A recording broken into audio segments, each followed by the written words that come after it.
Equilibrium का एक बहुत ही बेसिक क्वेश्चन एनसीईआरटी वाला क्वेश्चन क्या है पहले समझते हैं, इसको सॉल्व करते हैं।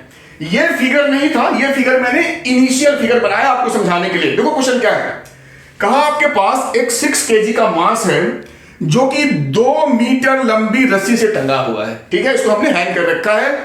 अब ठीक बीच में यहां पे हमने क्या किया, एक रस्सी लगाई और 50 न्यूटन का फोर्स लगा के इसको ऐसे खींच रहे हैं, इसको इधर ऐसे खींच रहे हैं। ठीक, तो देखो क्या होगा। ये फिगर तो नहीं था, एक्चुअली खींचने के बाद क्या होगा वो हमें देखना है। ये फिगर कुछ यूं बन जाएगा, ऊपर का पोर्शन टेढ़ा हो जाएगा और नीचे मास तो मेरा ऐसे ही लटका रहेगा, ये 6 kg और ये मेरा इधर 50 न्यूटन।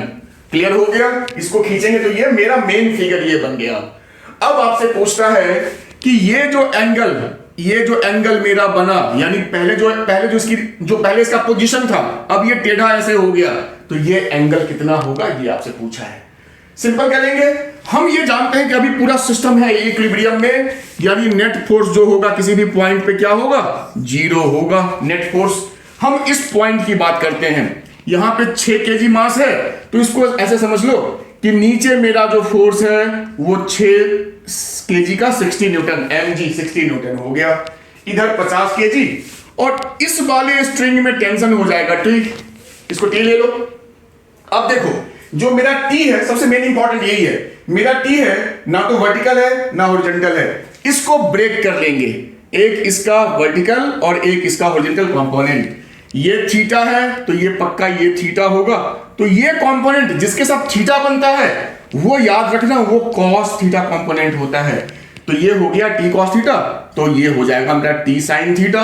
अब हमारा फिगर कंप्लीट हो चुका है, इसको आप भूल जाओ, हमने इस टी को अब ब्रेक करके टी कॉस थीटा और टी साइन थीटा तोड़ लिया। अब चूंकि यहां के सारे फोर्स सेम है, तो बाएं का फोर्स इक्वल्स टू दाएं का फोर्स, ऊपर का फोर्स नीचे का फोर्स। तो लिखो भाई, अब इसको मिटाइए, इसकी जरूरत नहीं है। तो मेरा हो गया बाएं का force T sine theta equals to कितना है, दाएं का फोर्स 50 न्यूटन। अब लिखेंगे ऊपर का फोर्स टी कॉस थीटा, नीचे का फोर्स 60 न्यूटन।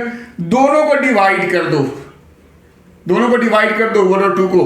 तो देखो टी और टी कैंसिल हो गया, ये हो गया tan थीटा इक्वल्स टू 5/6। तो थीटा हमारा हो जाएगा सिंपली tan इनवर्स 5/6। यही आपका आंसर। आप चाहें तो टेंशन भी निकाल सकते हैं, आप थीटा को सॉल्व कर सकते हो अगर इस वाली वैल्यू को, तो आपका टेंशन भी आ जाएगा। तो यही था हमारा इक्विलिब्रियम का क्वेश्चन।